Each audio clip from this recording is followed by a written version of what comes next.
Welcome to another edition of Positive Chats. I am here with Mike Pegg, Director of the Positive Approach, similar name to Render Positive. I have a small hope that I influenced the name in some way. Is that true? Of course. Oh, thank you very much. I'm very glad of that. You've helped me very much over the years. Tell me what the Positive Approach, what you guys are up to. Okay, well, my work is really based on helping people to be positive, do positive work, help to build a positive planet. That's what it's about. What that means is helping people to build on their strengths and achieve their picture of success. It means helping super teams have a very clear story, strategy and road to success. It means building cultures, positive cultures in which motivated people can achieve peak performance. It means us each using our talents to help other people to be their best and to plant seeds of hope for future generations. The way that works in practice is that I work as a mentor. I work with people and help them to look at what their strengths are and what their picture of success is. In every kind of session we start with, what's your person's picture of success? What do you want to achieve? And if you're working with peak performers, what's very interesting is, even if you're working with people in sports or business, you often start with what's their picture of success for their life. Yeah. You know, a bit like the classic old tombstone exercise of saying, you know, when you're 80 years old, looking back, what for you will mean you feel that you can die happy, that you've had a successful life.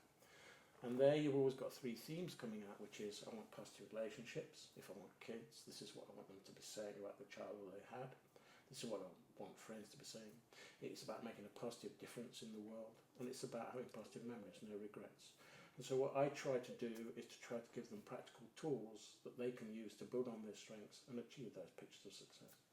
So that is a massive array of things to try and accomplish. And I remember those sessions, and I remember people who've never, like, I spy now, I prospect, i.e. just owned by another agency, no doubt. But with I Spy, they had never seen anything like this before. At the start, everyone was slightly bemused because this was a totally new approach. But everyone agreed that, you know, by the end of it, it was successful, that it had changed things, that it improved. And certainly for me, when we use individual mentoring, how did you get started in this? Because I know you had an unusual way of getting into this. You didn't immediately start a company like this. You had an unusual way in. Yeah, I mean, I was very lucky because I was no good at school. So therefore I could stay home and learn. Yeah. Yeah? So the classic thing is if you have to learn by your own initiative, you learn to be self-managing and be creative. Yeah. If you learn in an institution, by and large, you learn to repeat the answers that are rewarded. Yeah. So I was very fortunate of not being very good at school. Yeah. And so therefore could stay home all day, read, learn, and so on. I left school at 15 and worked in a factory for 6 years on a machine. And that was interesting, because I was useless at it. But it was wonderful to be able to go to the reference library in Derby, where I grew up, and just learn, and to study, and to look at the world, and be able to see patterns. And after 6 years, I managed to get out of the factory, worked in an office for a bit, and tried to work with people. And eventually, I was offered a chance by community service volunteers by a fantastic guy called Alec Dixon, who started voluntary service overseas. He inspired the Peace Corps in America, and he started community service volunteers. And I remember coming down from the Midlands to Toynbee Hall, where it was that day, a sunny day, and being interviewed by Alec, who said, well, we can get you a job working with mentally handicapped kids. And I remember going back home and skipping almost along the pavement saying, I'm never going to work again. And that was when I was 22, I'm 70 now, and I haven't really worked since then. I've been very fortunate to actually be able to encourage people. And after the mentally handicapped kids, then it was running therapeutic communities for psychopaths, delinquents, people like yourself.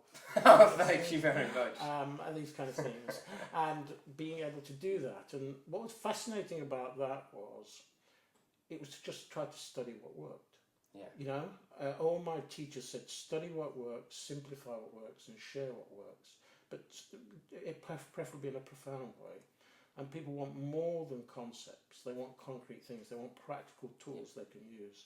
Because all the world and its dog is a life coach these days. Yeah? But what they do is they come out with the same statements. Yeah. And then somebody will say, yeah, but what do I do? But I'm going to give you another inspirational story. No, what do I do? Yeah. And fortunately, I would learn from peak performers about what they did right. Look at what people did right. because the route I come from is a very organic approach, which is essentially saying it's never about change. I don't believe in change. I don't believe in change programs. I believe in development, but that's a totally different thing. Because the organic approach believes that people already have within them the strengths they can use to succeed. They already have succeeded in their life. They've already overcome terrible challenges. And all they have to do is to build on their strengths, follow their successful patterns, and have a few skills in order to achieve success. And what my job is to help them to understand what's their picture of success, what do they really, really want.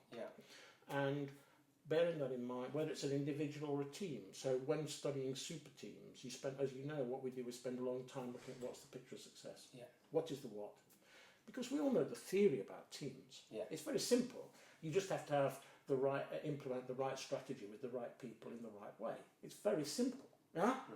But what the important thing is to make sure you know what mountain you're climbing, why you're climbing it, and when you're going to reach the summit. The only problem for most organisations is they're trying to more efficiently climb the wrong mountain. That's all.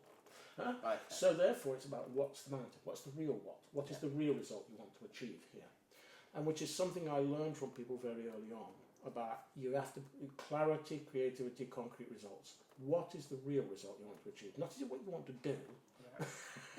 What is the real result you want to achieve here?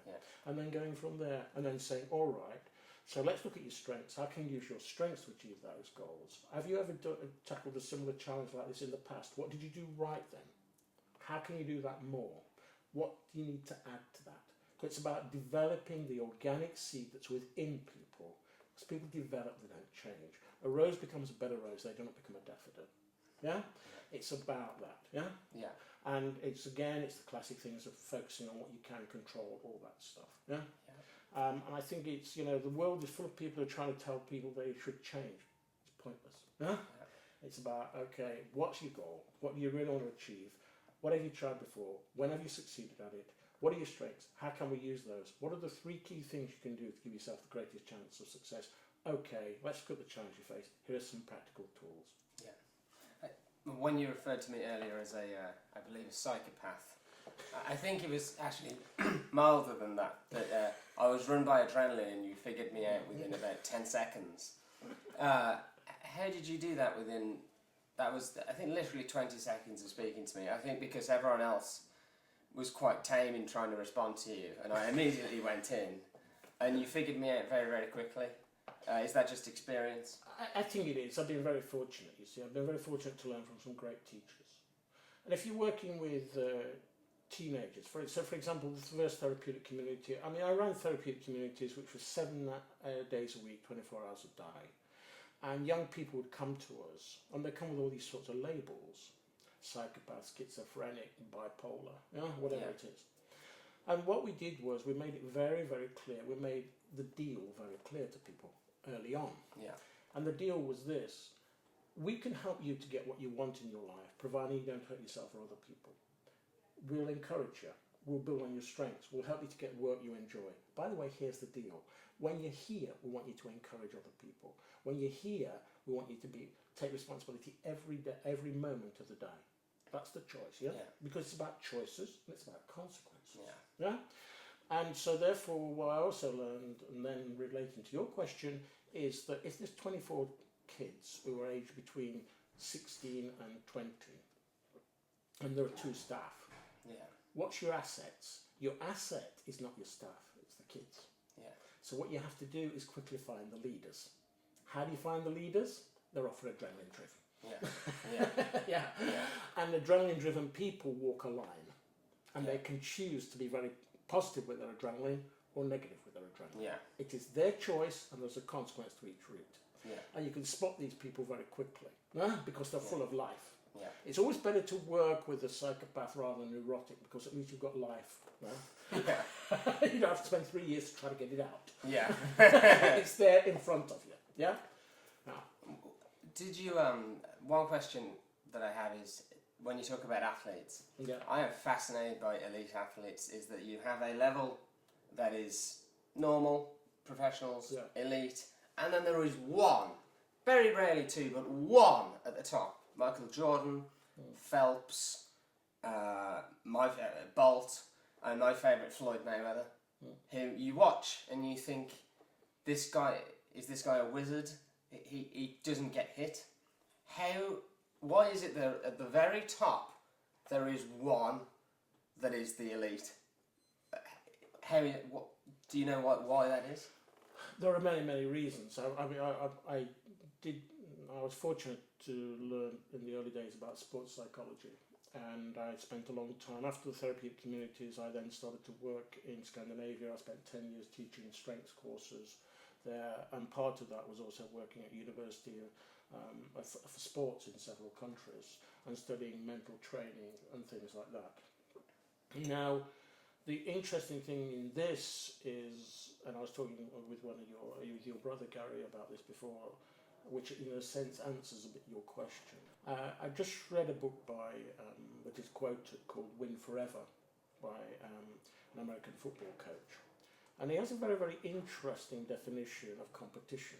Yeah. And it's interesting, and I've found this, particularly with brilliant sports people, is of course they're not competing against their opponent. Yeah. Their view of competition is to become the best they can be. Yeah. Now that approach formalised with Coach John Wooden in the 1970s and his pyramid of success that all Americans will know about. And he says true success is to become the best that you can become and to do your best whenever it is required, and it is required every moment. Yeah. Yeah. And they always say that it's won in training. Yeah, it's total intensity. Yeah.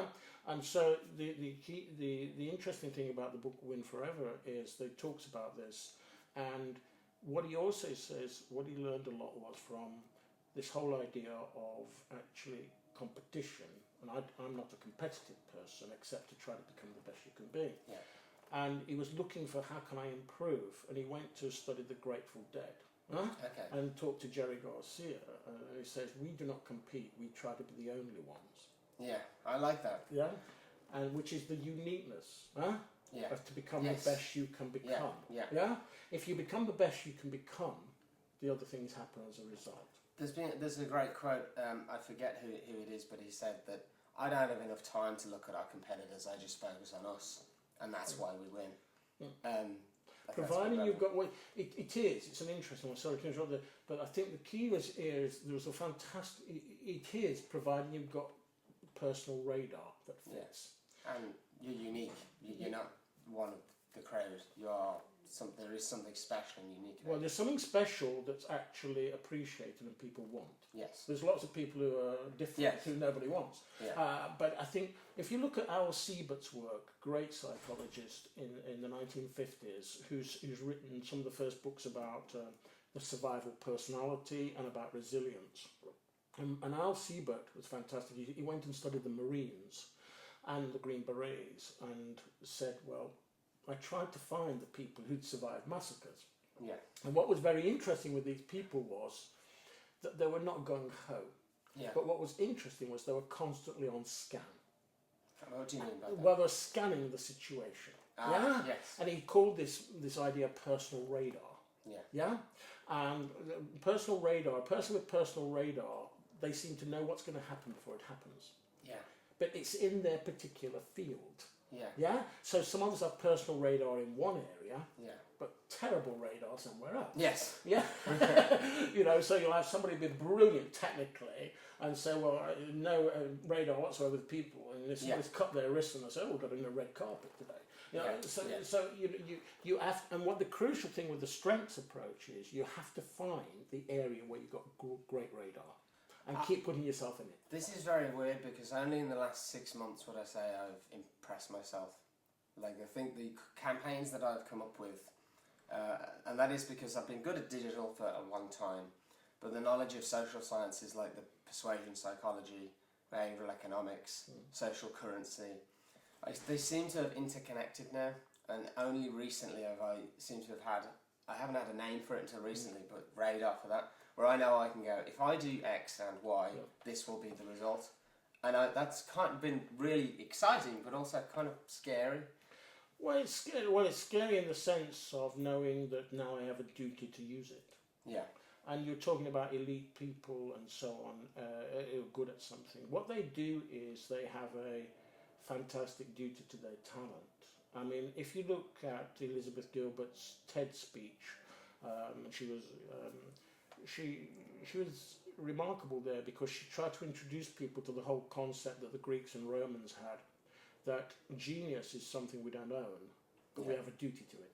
Yeah. So all this whole stuff about self-promotion is totally alien.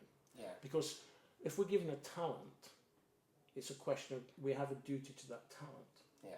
And we can't claim credit for it, but in a sense we have responsibility. But you have to work at it. Musicians always get annoyed when they're told, I wish I had, that God-given talent. But have you read the Talent Code? Yes. What do you think of that? Well, I think that a lot of these books like Talent Code or Goldmine or Bounce or whatever, they've got some really good ideas. And I think the crucial thing is that, it's beyond the 10,000 hours of purposeful practice. It is much more. It is specific crap practice. Yeah, that's right. Yeah, the purposeful practice is the stuff to keep improving.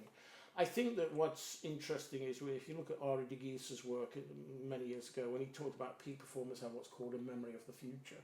Yeah. And the reason is because they're constantly going A, B, Z. Yeah. Yeah. And what is Z? Huh?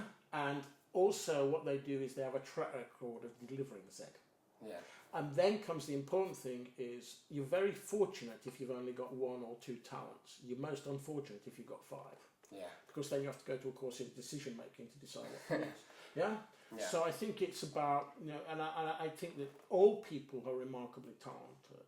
Yeah. And I've been fortunate to be able to work with people and help them sometimes to find that talent. Yeah. And then to say, well, okay, how can I build on my strengths? How can I find sponsors who will pay me for it? And how can I deliver success? Yeah. And those people who do that, they have a great service ethic. I mean, which is something I learned from Alec Dixon and community service volunteers is, it's the old saying, you'll most yourself when you forget yourself. It's in giving that we actually receive. Yeah. And it's about, if we're in the service business, if we're fortunate enough to be in that, our job is to help people to succeed. That's what it is. How we do it is I always view that as when we have clients, especially difficult ones, I always remember it's a privilege that we've got them as a client. That helps a lot. When you talked about, you got me in 20 seconds, it's like you're adrenaline driven, and there is negatives to that. There's positives, of course. There are pluses and there are minuses. Because I do things that I will try something, and I will take chances, and a lot of the time they will work out. Like just Saturday, I posted an image on Twitter, 150,000 views. Never done anything like it before, but it worked. But it was very daring, but it worked. But obviously, there's downsides to it. Why is it that there is such downsides to this type of person? Why does it come with that? Well, an adrenaline-driven person loves to feel alive. Yeah. Yeah. What that means is they love to say yes to things. Yeah. Yeah. Because they're frightened that if they say no, they'll miss out on an experience. Yeah. This has certain implications for them in all aspects of their lives. Yeah. So I don't need to go into. Yeah. Sure. It does. Yeah. Yeah. Because it's about life is about gathering experience, making sense of experience, and passing on experience. Yeah. That's what it's about. Yeah. An adrenaline-driven person is addicted to more experience. Yeah. Yeah. And it has to be on it because they're fully alive. They love to feel alive. Yeah. So I was very fortunate because a lot of my early work was with addicts. Yeah. Now, of course, we're all addicts. Yeah. Yeah. It's but it's a question of whether it's a positive addiction or a negative addiction. Yeah. Yeah. And that's only in the consequence. Yeah. And so on. Yeah. All great, all peak performers have aspects of what I call OCD, which is obsessive compulsive discipline rather than disorder. Yeah. Yeah. And what they do is they live on the edge. Yeah? Yeah. But what they've done is they've learned how to manage it rather than let it manage them. Yeah. And that is the threshold. Yeah. And you talk about great sports people. Yeah? Great sports people, they're fine when they have a very clear purpose. Yeah? Yeah? What happens when they actually lose that hunger? Yeah? Or that purpose they have to retire. Correct, yes, that's right. And then finding a new purpose. Yeah. Human beings crave purpose. Yeah. Yeah? And Without that, they're lost. And so therefore it's about, it's about the purpose. There's a lot spoken about passion and so on, and some people say, well, don't follow your passion because it's and so on, because it's an illusion. But passion's a starting point. Then it's about translating the passion into a purpose. Yeah. And then it's about being ultra professional. Yeah. Then it's about actually delivering peak performance, and then it's about finding a sense of peace and passing on your knowledge. Yeah, well, that's one thing that I especially like about Render, and I liked it at iSpy as well. But especially here is watching people who we've trained who didn't know very much or didn't know anything at all become spectacular, and especially with relation to ideas. A lot of my ideas don't make the cut for clients now because our team have better ideas. That's probably the most wonderful feelings. Do you think a lot of the things that apply to athletes also apply to businesses, or is it different principles, or are they the same principles? Virtually all the eternal principles are there. Yeah. They've been there for thousands of years. Be true to yourself. Do a few things. Do them brilliantly. Help other people. Keep improving. Yeah. There isn't too much else. Yeah. Yeah. Although people like to repackage them as their own principles. The crucial thing is how you do it. Yeah? How you use your talent. A lot of the work that I do is helping people to find their vocation. Yeah. So if I ask you the word vocation, what sort of image comes to mind, or what's your vocation? How you want to apply yourself in life, as I would associate it with work, but that may not be relevant. How would you describe it? I think it's about calling. Yeah. What is your vocation? What are you here to do? Yeah. And what's interesting with vocation is you never retire from your vocation. Yeah. And there are very few vocations. They're all about helping, encouraging, teaching, trading, performing, inventing, problem solving. They're the basic human activities. So, but you always think about, this is your vocation. It's about finding the right vehicle in which you can use. Can you have several vocations? Because I have a big goal of taking Render global. I have other ideas that I want to launch. But also, I have got, which astounds me, 4 or 5 people that has specifically asked me to mentor her, which is when I came to you and say, how do I do this? I've never done this. But 3 or 4 people, maybe 5, that are constantly asking me advice, which I love doing, and I will give it. And that I really like that as well. So, and there's other business ideas that I want to launch. Is it possible to have more than one vocation, or do they all wrap up into? Normally there's one vocation, there are different vehicles. Okay. Yeah? So a typical vocation will be enabling people and things to become the best they can be. Yeah. Yeah? Okay. Yeah? Then you're saying, if that's the vocation, what are the vehicles? Yeah? Yeah. And if you're in that, if for example a person has a vocation of enabling people and things to become the best they can be, for instance, which is a very common vocation. People say, well, I want an original one. No, well, there aren't too many original things. Yeah. What is original is the way you use the vehicle to express it. Okay. Yeah? So therefore, a person who has that vocation, they could become a teacher. They become a software designer that enables people to grow. They can become a sports coach. They can become a scientist. The interesting thing is how you actually find your vehicle. Huh?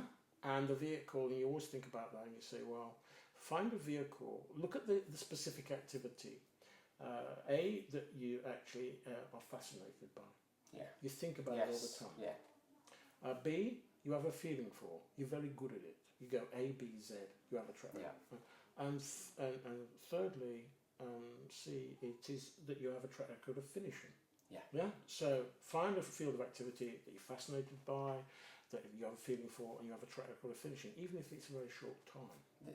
This is very interesting to me, and kind of selfish that I'm using the podcast to talk a little bit about me, but that I coasted for a while.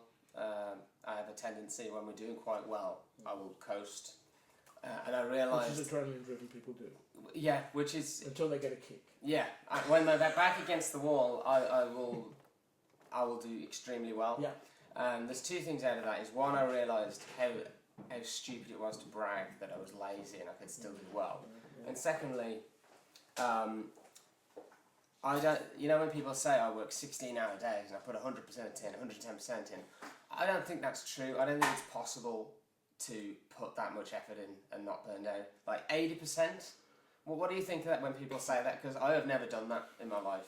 I'm doing well now. I'm putting a lot of effort in, but that 16 hour day, 120%. I know that's not, they're speaking figuratively, but what is your opinion of that? Is that even possible? Well, if we look at all the work on peak performers, I mean, there's some great stuff, books on that now, and obviously there's a load of courses based on this, and lots of gurus around, where essentially what they do, they say it's always about managing energy rather than time. Yeah. So how do you manage your energy to achieve peak performance and so on? Now, it is quite possible for some people to work flat out for several weeks. Yeah. If you are trying to go and climb a mountain or go across a desert or whatever it is, and so on. I think it also changes with age massively. I think that there comes a crucial point where, well, first of all, we have to separate out the difference between effectiveness and efficiency. And say, if that's the goal, if that's the picture of success, what are the 3 key strategies we can follow to give ourselves the greatest chance of success? Yeah, absolutely you do. Yeah. And it's also then looking at the whole idea of can we use this energy in an effective way, and looking back at your positive history of when have I succeeded, or when has this team or when has this company performed brilliantly? What did we do right then? How can we follow those principles again? Because those are the ones that are well oiled. What can we add to that? And I think that the issue is that what you're talking about is, when you talk about people, if you look at all the work that's been done on flow or the equivalent of the zone or those kind of things. I'd like your opinion on that, by the way, as well. Well, again, what's interesting is when you talk about this whole concept of try easy rather than try hard. And if you look back at, for example, all the work that was done many years ago by Tim Galway on the inner game and the whole idea of the quieted mind, and people actually perform best, athletes perform best, people perform best, and the more likely to experience flow when their mind is quiet or just got positive self-talk, that sort of thing. When they're expressing their champ rather than, today it's very common to talk about your chimp, but when you're expressing your champ rather than your chimp and all those kind of things. But of course that try easy and the zone comes at the space from 9 to 10, because you've done the hard work to get to 9. Yeah. And then you're suddenly relaxed. Yeah. Yeah. And you've overcome adversity. That's one thing that I was terrible with, and I'm sure many other people are, is that it's great when things are average or they're very good, but you hit a disaster. And I always think that you need big problems in your life, and not just little problems, there to do items, because otherwise your life never changes. I would have never come to London, I would have never started Render, and your life is just a grey line. It's just nothing happens. So I think you need adversity. I don't know if you agree with that or not, because you get to fall up. You get to change things. Your life alters and you improve. Or is that just my armchair theory? I think it depends on what kind of person you are. By and large, I think that lots of people develop through pleasure and through stretch. I think that what happens is that a lot of people, and I think if they're left alone and educated properly, they will grow through that pleasure. Yeah. I think what they also do is they learn how to develop inner resilience by actually tackling problems that are challenging. Yeah. And if they're given that encouragement in that environment, they'll be fine. And if they can learn from positive models and say, well, actually, you have a choice here. Yeah. You can either choose to succeed or sulk. It is your choice. Yeah. What do you want to do? If you want to succeed, I'll help you. Yeah. If you want to sulk, I suggest you go somewhere else. Then I think that those people grow through pleasure. Yeah. I think what they also do is they learn to be extremely proactive in continually seeking a new purpose and new goals. Yeah. I think that what happens for some people is they don't have that privilege. Yeah. And so what happens is they get to a certain level, a certain rhythm, and then what happens is they hit adversity, at which point they need to make a choice. Yeah. Do I let this carry on? Am I going to be a volunteer or a victim? What am I going to do here? Yeah. It is my choice. And of course, each choice has consequences. Yeah. Yeah? That kind of thing. And so therefore, then sometimes people will say, right, I must do something about this. Yeah. Now, this is particularly so with adrenaline-driven people. Because what happens is they love the go for it. They love the purpose. But actually, it's a purpose that's often given from outside. If they're an athlete, they're training for the tournament. Yeah. Yeah. If they're a musician, they've got the performance. So it's that institution that forces them to go on stage and perform in the arena. Once that is removed, the external command, if they don't watch out, they can spiral down until they get very low. Till they can hit rock bottom and then make a choice and say, what do I want to spend my life here, or do I want to do something with my life? So I think it's different for different people. Right? And I think some people are driven by pleasure, some people are driven by pain. Yeah. The difficulty with being driven by pain is that people become numb to it. Yeah. They become like an addict who is numb to the smoke or to the drug, and then one day it takes them. And so on. So you see that of people in work. They actually absorb the pain of work, the boredom, the meetings about meetings, and so on, until one day something snaps. Then, of course, what they reframe it as is that you only learn from adversity. Well, of course, you don't. You learn from success. And so if you're working with athletes, for example, one of the hardest things is not to educate athletes how to deal with adversity, it's to educate them how to deal with success. I've heard that quote actually recently, and also a quote that I liked recently from a guy called Charles Sonnen, who's a fighter, and he said that people will tell you that failure is not an option. Failure is the easiest available option at all times. And if we can plant seeds and tell them to do X, Y, Z, then we can succeed. Or we can have self-doubt and negativity, and that is the route to failure. And I thought that was a brilliant quote. Weirdly not by anyone with any experience other than being a professional athlete. So I would agree with that. Would you agree with that? Yeah, I think the key is, the interesting thing is people always have, because I come from a very positive approach and looking at what people already got the strengths within them. So therefore, for instance, I sometimes work with people who are undergoing trauma of some kind. And the fantastic book by a woman called Babette Rothschild called Trauma Essentials, which is a tremendous book. And she talks us about the whole idea of, if somebody comes to you with trauma, the first thing to do is, well, teach them how to control it. So there are no flashbacks, that sort of stuff. So would you put PTSD in that category? Yeah, that's right, yes, absolutely. Yes, it is, yes. And I'm not medically qualified, so therefore if anybody comes to me with something like that, I make sure that I do some medical checks first. Absolutely. Because it's vital, you can't mess around with this stuff. Those are the things that...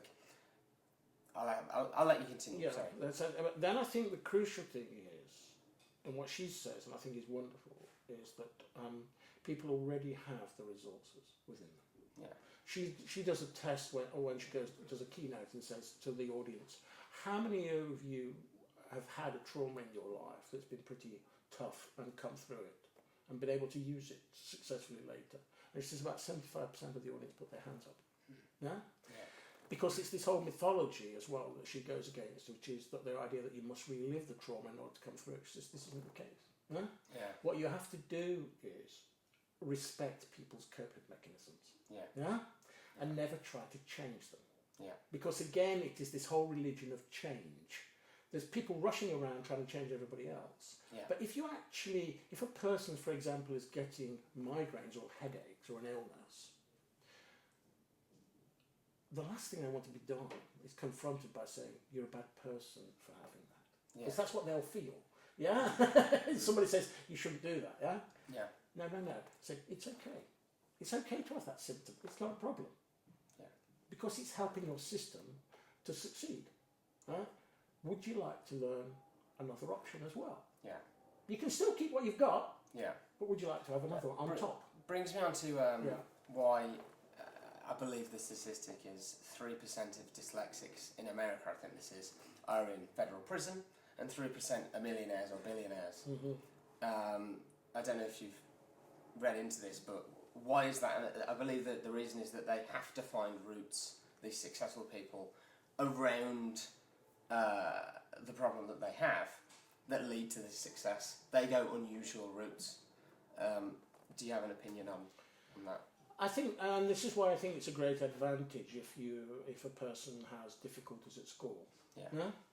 But it's only a great advantage if they have supportive parents or a supportive grandparent, or what used to be known as significant other. Yeah. And because what happens is everybody feels unique. That's the reality. Everybody has unique ways of processing information. Yeah. We know from all the work on what are now called the 9 intelligences, that everybody has different combination of intelligences. If you are a kid growing up and finding your own way, the last thing you want is judgment. Yeah. You want to be left by yourself to then come back with the prize. Yeah. Yeah. Now, if you don't watch out, the positive thing is you have encouraging parents who create an environment where you're encouraged to explore. Because we know people have to go through the process of absorption, adventure and achievement. Yeah. We know that. And they have to do it at their own pace, and they have to build up the confidence in their own learning style. That's what they do. Now, if they get that support to build up confidence in their own learning style and see that it succeeds, then what happens is they grow on, they feel stronger inside. Yeah? And then they go on to the next and the next and the next. Yeah. But even this person who is found their way and believes in their successful style of working, if they come up against an institution who say that's the wrong way, if they don't watch out, they'll shudder inside. Yeah? And then if they keep repeating that, they'll feel a failure. Yeah? But that's why you see that most people, when you're dealing with people who are who've got synesthesia or any other kind of way of working, which is different, what happens is that on one level, I always remember a fantastic quote by Antoine Saint-Exupéry, the great French writer or flyer, who was talked about one day he was there in a carriage and looking at a child. And he looked at this child and said, "This child is a Mozart." He says, when a new flower comes into the gardeners rejoice and they help it to grow. They grow. He says, but that's not what happens in school. Yeah. They try to make it the same. Yeah. They say, you can't be red here, you must be grey, otherwise you're wrong. This brings me on to a topic that interests me, that Dave Trott, big guy in advertising that I look up to, said that he preferred that in America when he went over there, they focused on building on strengths rather than here, we want you to be mediocre at everything. We want you to be okay at everything. And I actually had a similar, I was okay at school, but I didn't go to university and I didn't go to college. And I also had the advice of my brother of always be different. And that had a tremendous effect on me. And do you think it's a certain type of person? You say I'm adrenaline driven. What are the other types of people? If you had to stereotype, I don't know if you like doing that, but you did it with me. So what are the other types of people that you've come across that are vastly different to that? Well, I think that, well, as I say, everybody's unique, everybody's an artist, everybody's creative. I mean, what I try to do is to look for when a person comes alive. Yeah. You see, that it's all about finding the positive spirit in people. When do they come alive? When are they in their element? When are they doing things where they feel at ease and yet excel? Yeah. And it might be sport, it might be music, it might be maths, it might be building things. What you're looking for is those golden moments when they come alive and what they're doing right then. Yeah. Yeah? Nothing is ever done excellently with reluctance. No, it's done, with energy and rigor and that sort of stuff. So you're always looking for. A lot of one of my great mentors was a guy called George Lywood, who ran a therapeutic community for young people in Kent, and I went to see him, and his program, it was very controversial, not everything worked out, but he had a remarkable program and the young people loved it and so on. But what they did was they had this sort of community where all the kids were living in chalets and with playing guitars, music, some were building cars, everything. And then they used to get busloads of social workers come from all around the world. And then George would meet them in the Great Hall at the end. And they'd say, Mr. Lywood, with great honour, thank you for being welcoming us. You have remarkable results, but we don't understand your program. What's your program? He says, I'm not quite sure. Well, can you explain a bit more? He says, well, the staff, they just appear to be watching people. He says, absolutely, you've got it in one. It's the hardest thing in the world to watch. They watch for when the boy comes alive, and then they feed that seed. Yeah? And then it grows. Yeah. It's very simple. Yeah? And again, when I had great teachers, and they talked about look for the moments of a sense of wonder. Look for that electric charge to a person and feed it. Yeah? Because that is them. The rest isn't. Yeah. The rest may be a shell. Look for the spirit and reward the spirit, which might sound very flaky, but what you then have to do is what are they doing right then? This is why many great peak performers in sports are not great coaches. Yes. Yeah? Because what they have to be able to do is to be able to say, what is the person actually doing right? Yeah. How can other people follow those principles in their own way and own them? Because all great educators, they go through inspiration, implementation, but most of all integration. They might be inspiring, they might give an implementation tool that works, but they're brilliant at creating the space so people can integrate it and own it and do it in their way. Yeah. And very few people have all three of those. Yeah. So how would you describe, if I had to give you a job title, do you have a job title? No, I'm just an encourager. Encourager, I like that. Head of encouragement would be great.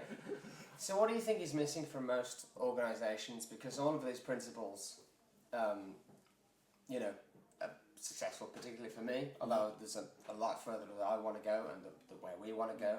What do you think is missing from a lot of small, medium and large organisations? Do you think there should be a head of encouragement or similar within organisations? I know that may take business away from you. Yeah, I don't mind, it doesn't matter. Yeah, but do you think that would be a role that would be... I think the important thing is, that's why I call it the positive approach, it's a way of looking at things. Yeah. Let me give you an example. In the old days, sometimes people used to come to me and say, can you come to our big organisation? And because we need to change things. Yeah? Yeah? Can you come and help us? I would say, well, what's the picture of success? What's the result you want to achieve? What do you actually want happening? It's the old question. What do you want people saying, thinking, feeling? Yeah? It's a bit like in any service organisation. You, with your customers, you say, in 3 months' time, what do we want our customers saying, thinking and feeling? Yeah? How can we do our best to achieve that? Those sorts of things. So people would give me a picture of success. Yeah. And then I'd say, fine.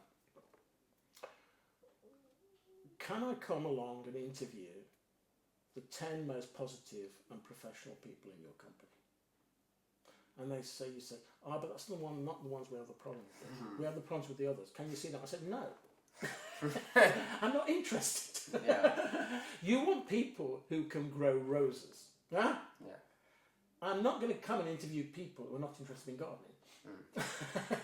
So let's have a look at, so all companies have within them the seeds of success. Yeah. If you ever work with Render Positive, you'd say, when has this company been successful?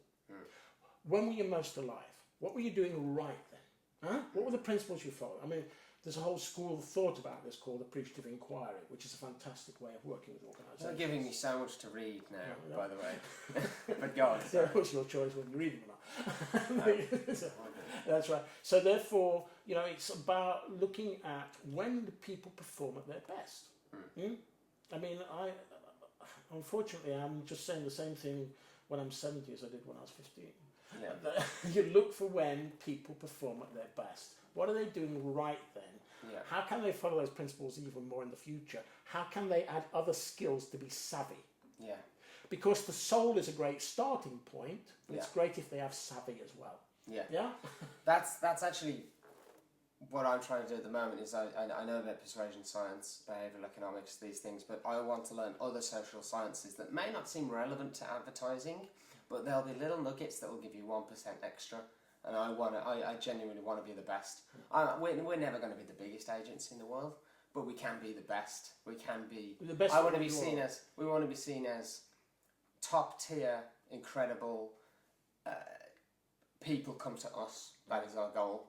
So I think a lot of these principles you've been speaking about, will help us get there.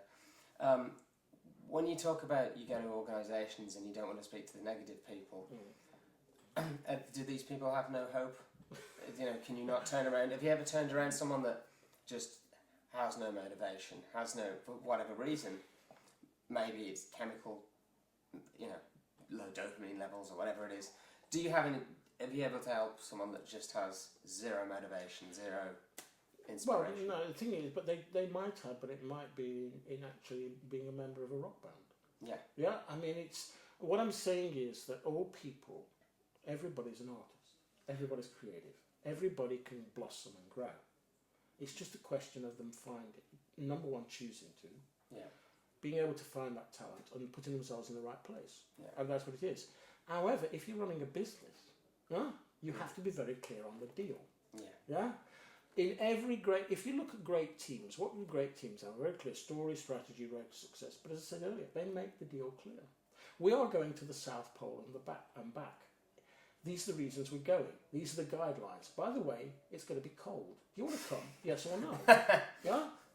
If you don't want to, it's fine. I'm not going to actually try to sit down and persuade you to enjoy being cold. It is your choice.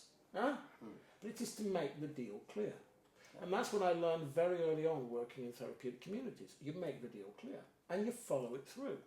Great organisations, they live the values. They don't just laminate the values. That's one thing I disliked about certain organisations that I've worked for, that I've gone into clients, where you see these values that are printed on the walls, and you can clearly see that they are just meaningless wish lists. Then they're not lived by. Have you gone into organisations and they have values, and you've seen, because you're very quick to analyse and just have that ability, that these are clearly not your values. Do you ever just confront, especially large organisations? No, I don't confront anybody. Okay. I'm a gentle person. Yeah. I might stimulate. Yeah. Yeah. I mean, I look at what works. I mean, in the early days, I worked with organisations. I worked with many organisations, to find their values. Yeah? And what we know, if you're building a values organisation, it's very simple. There are basic rules. Anybody who works with me, we say, I'll work with you on your values. It's quite simple. Yeah? But we'll do what works. Number one, you're allowed no more than 4 values. Yeah? Number 2, each value should have no more than 3 words. Yeah? And number 3, each one should begin with a verb. Yeah? So, one of the first organisations where this really worked was they had 4 values: deliver results, take responsibility, care for people, love change. That was 20 years ago. And then that became the basis of everything they did. Deliver results. Interview, if you come in for an interview, we said to you, John, our values are this: deliver results, take responsibility, care for people, love change. Here's some examples of how we try to live that. These companies. Could you, when you come to an interview, could you share with us a couple of times in your life, personal and professional, when you've lived some of these values? And can you also come with us and tell us, if you are hired, what you do in the first month to live those values inside the business? What would you do? Yeah. Is this, moving on to that, this is almost actual branding. It's not just fluff branding, it's genuine branding. I don't know if you've heard the Start With Why, Simon Sinek, that people buy into companies because of why they do things, like Apple have a purpose. What do you think of that approach? Do you think that's genuine, or is that... Well, people want 3 things from work: money, meaning and magic. Money to feed the stomach, but meaning and magic to feed the spirit and the soul. Now, how they get that meaning and magic, they're attracted to it. especially, you know, modern young people going in. They want a meaning, yeah? And now if they don't go into digital, they might go into a social enterprise, yeah? Or create their own business. People long for that meaning. They long for that sense of belonging to something greater than themselves. But what they most of all want is honesty. Yeah. So that's the key. And I think that the crucial thing, all the organisations that I've worked with who've been brilliant at living the values have had tough times, and they've been tested, but they've come through very strong. Yeah. And that, I think, is crucial. That brings me on to one thing. We talk about individuals, and they have to find a purpose and their magic, where it's not work, and you can work for hours because you enjoy it. But when you involve other people, it gets complicated, especially when that can be internally, that can be with clients, especially big ones where there's various committees. Then it gets very complicated. Do your principles apply to those situations when dealing with lots of different sectors of people? Yeah, I think you go back to the thing about what works. I mean, very few organisations have got the right balance between the global and the local. And a lot of my work is mentoring people who, for example, who are VPs of EMEA or something like that and have to deal with various other difficulties around the world. Yeah. What we do know works is very simple. If you're the VP global, or if you're the head globally, you will say to your people and stand up and say, this is our global purpose. This is what we're trying to achieve. These are the reasons why we're trying to achieve it. These are the benefits for all the stakeholders, including yourself, for the customers, for the colleagues, and for the shareholders. These are the benefits. That's the why. That's the purpose. That's what we're here to do. That's our reason for being. These are the three principles we'd like you to bear in mind to follow. Okay, it's all about improving your performance. It's all about helping the customers to succeed. It's all about actually using your strengths and you developing. So it's about profits, people, and product. Yeah? So this is our purpose. These are the principles. Those are set from the centre, you'll say, and they're not negotiable. Because that's what we're here for. The local practice, folks, is up to you. Because you're intelligent. You're intelligent, you know? And the key is you must learn how you practice those principles is up to you, but you must learn how to manage the centre. We'll agree, make clear contracts with you on what you're supposed to deliver, then it's your job to manage both. You show us how what you're doing is fulfilling the purpose and following the principles, and then we'll leave you alone. Deliver. Guys, you learn to manage Rome, otherwise we in Rome will manage. And all great workers know how to manage Rome. And they do it in a way that's professional. Because bosses worry. What happens, the higher the ladder they get, the more addicted they get to worrying. And the key is great leaders create a positive environment in which motivated people can achieve peak performance. And their job is the only job of a leader is to build and maintain a positive culture in which people can succeed. That's the only job. If you do that, which I learned with the therapeutic communities and working with football teams, build the positive culture, and the culture will take care of the people. But the people's job is to manage the boss. Because most organisations, you're trying to manage the mad relatives in the attic. You do that, and very few people have learned how to manage those people. Can you explain these mad relatives in the attic? Explain. Well, you see, the thing is that something happens. That if you look at great organisations, they do have global purpose and principles, and they allow the local practice, and they manage by outcomes rather than tasks. Your problem is, excuse me, with most organisations, at the centre, you don't have visionaries. You have Huber implementers. Who actually are fighting amongst each other. About the best way to paradise. And what they do is then they carry on and take those fights out to the people. So actually the hardest job is to act as provide air cover for the people who are doing the work, Yeah. while at the same time managing the mad relatives at the Yeah. centre. I like your terms that you've got there. Well, thank you again for seeing me and My pleasure. being on Positive Chats. Mm. And I hope to be involved with your organisation in the future and use your principles to make Render Positive more successful. Thank you very much. It's my pleasure. Thank you. Thank you. Thank you very much. We'll see you again soon.